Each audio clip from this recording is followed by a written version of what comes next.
Tenemos con nosotros a Dorian Bence, terapeuta de Proyecto Hombre, León, coordinador de recursos humanos y una persona que trabaja y ha trabajado muchísimo en el acompañamiento de familias, escuelas de padres y madres, acompañamiento de padres y madres en terapia personal y familiar.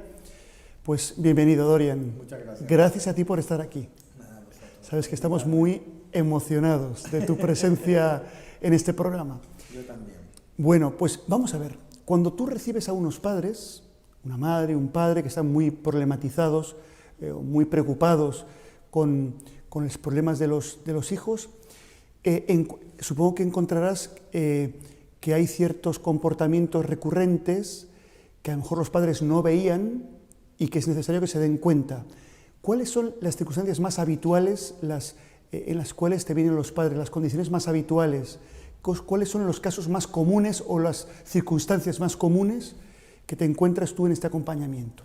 Sí, ante todo comentarte que cuando nos vienen las familias, los padres y las madres a nuestro centro, puede haber un problema de adicción o puede que no haya ningún problema, sino más una preocupación porque tienen hijos adolescentes, porque empiezan a ver que los hijos quieren ir de fiestas, quieren salir, entonces el tema de horarios, ellos se ven un poco desbordados y muy asustados por lo que se ve a nivel social con el tema del alcohol, sobre todo, entonces empiezan la preocupación, entonces puede ser que haya un problema o no lo haya, entonces desde ahí empezamos a trabajar. Los problemas... sin haber adicciones y en general los problemas más frecuentes o las situaciones más recurrentes que vemos en las familias es la falta de límites.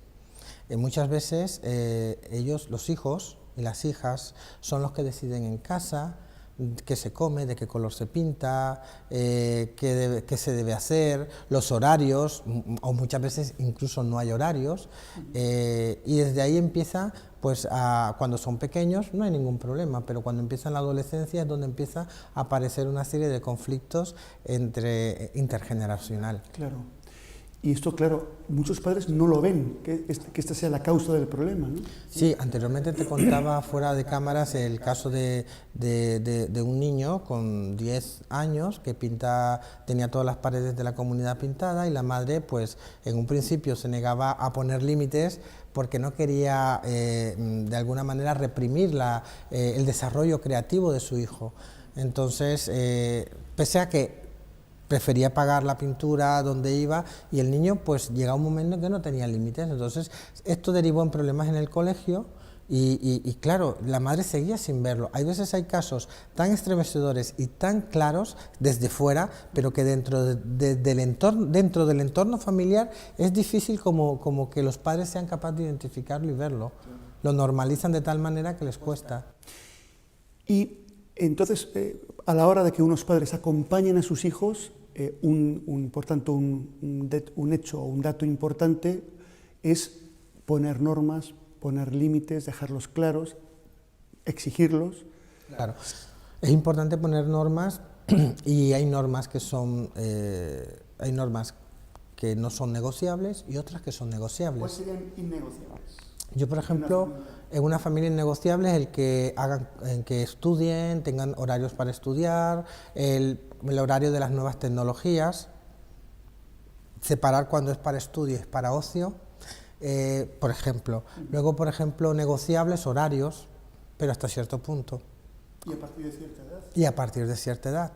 ¿Sabes? Es un poco, se puede negociar, si a lo mejor te dicen, bueno, los viernes quiero salir con mis amigos, es verdad que tenemos que tener en cuenta que en España la vida nocturna o cuando de ocio comienza muy tarde, en comparación al resto de Europa, entonces también eso es un aspecto a tener en cuenta, pero por ejemplo, si negociar con ellos que te dice, no, quiero llegar a las 4 de la mañana, pues depende de la edad. Allí esas horas es difícil que un niño de 12 años esté a las 4 o 5 de la mañana. Entonces eso tenemos que tenerlo muy claro. Yo siempre la recomendación que le doy a los padres es que contrasten la información, que no tomen decisiones, que aprovechen muchas veces el estar a través de una escuela de familias, sea con nosotros o sea con otra entidad o con otros profesionales, que aprovechen para contarnos todo lo que van a hacer las decisiones que van a tomar, porque así les vamos reforzando en cosas que son positivas y que están haciendo adecuadamente, y os vamos preparando para tomar aquellas decisiones en las que vemos que no están preparados del todo. ¿Puede ocurrir que no haya mucho diálogo entre padre y madre, con lo cual uno pone unas normas, otro otras, o incluso contrarias, o permite uno lo que el otro prohíbe? ¿Esto ocurre con mucha frecuencia? Es muy frecuente. El hecho de que papá dice A y mamá dice B, el hecho de que muchas veces, una cosa que tenemos que tener en cuenta es que es una característica de los niños y adolescentes que son manipuladores, o sea, no es ni malo ni bueno, es parte del perfil de un niño o de un adolescente, tenemos que contar con ello y trabajar y gestionar eso. Entonces muchas veces ante la negativa de papá, voy donde mamá y mamá me dice que sí. No nos olvidemos que muchas veces nuestros hijos e hijas son expertos en meter el dedo donde más nos pueden... Más nos duele. No nos duele, o saben cómo conseguir las cosas. Entonces muchas veces se trata de que se trabaje en equipo, o sea, los padres trabajen en equipo. O sea, mira, no te voy a dar una respuesta, porque parece que muchas veces tenemos que dar la respuesta inmediatamente. No te voy a dar una respuesta en este momento, hablo con tu madre y ya hablaremos. O en el caso de yo tomar una decisión, comunicarlo. Que el padre o la madre, alguno de los dos no está en casa, pues nos llamamos por teléfono, mira, ¿qué te parece esto? Esto es muy importante. Sobre todo les vamos resituando a ellos en que hay una... Porque si no se agarran a uno, se agarran a otro, y al final pues... Y cuando existe ese chantaje de los hijos, porque los hijos a veces piden bien y piden necesidades. Oye, papá, necesito tal objeto, o tal viaje, o tal... Pero a veces lo piden chantajeando. Desde pequeñitos, la rabieta, el lloriqueo, o más tarde la violencia, la exigencia, la agresión. ¿Cuál debe ser la reacción de un padre y una madre como respuesta adecuada al chantaje? Sí, muchas veces tenemos que llevarle a ellos no es decirles el no por delante, sino ayudarles a que entiendan y que se vean identificados en que están en medio de una situación de chantaje que están iniciando ellos, chantaje emocional o manipulación.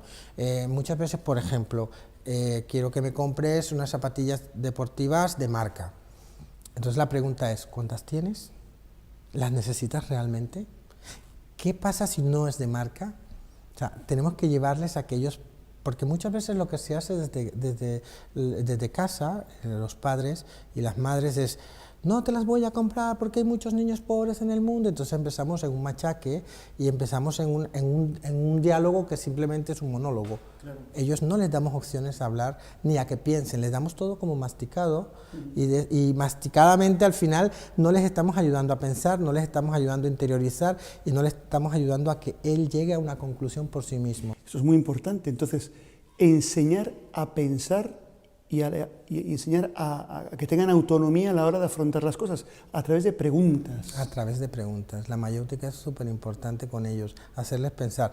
O, por ejemplo, muchas veces te dicen, es que quiero ir quiero ir de viaje, pero también no tenemos que darle todo, y hay padres y madres que llegan incluso económicamente, no se pueden permitir determinadas demandas de los hijos y acceden de una manera, o sea, no. O sea, porque necesita aprender inglés, pues a lo mejor no es el momento, hay prioridades.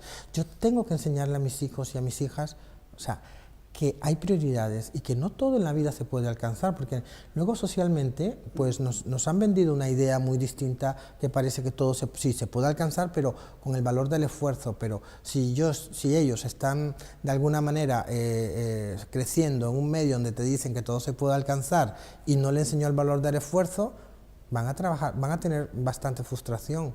En algún momento se van a dar un golpe contra. Otra cosa, por ejemplo, que vemos que como un caso recurrente, como tú decías, la falta de comunicación, y solamente vemos que hay padres y madres que solo se dirigen a sus hijos para regañarles, para negar, o sea, en todo momento hay negación, no hagas, no vayas, no, y nunca se sientan a hablar con ellos, ¿qué tal estás?, ¿qué tal tu día? Entonces, si un día ya tú le dices, tienes que hacerlo, claro, te vienen al día siguiente a la sesión y te dicen, es que le dije, ¿qué tal estás? Bien. ¿Y qué tal? Claro, esto es un trabajo que si no lo hice previamente, y estamos hablando de adolescentes de entre 11, 12, 13, 14, si yo no lo hice en los años, cuando desde que es pequeño no he creado ese hábito de comunicación en casa, tendré que tener paciencia, porque muchas veces queremos respuestas y soluciones inmediatas y en estos procesos todo es muy gradual. Dorian, muchas gracias. Como siempre, el tiempo contigo se contrae, es muy agradable el charlar contigo, pero se nos ha acabado el tiempo, así que esperemos tenerte de nuevo con nosotros, no a mucho tardar, y muchísimas gracias por tu presencia en este programa Educando. Gracias a vosotros por invitarme, de verdad que es un placer haber estado con vosotros. Deseo de todo corazón que les haya sido útil este programa en el que hemos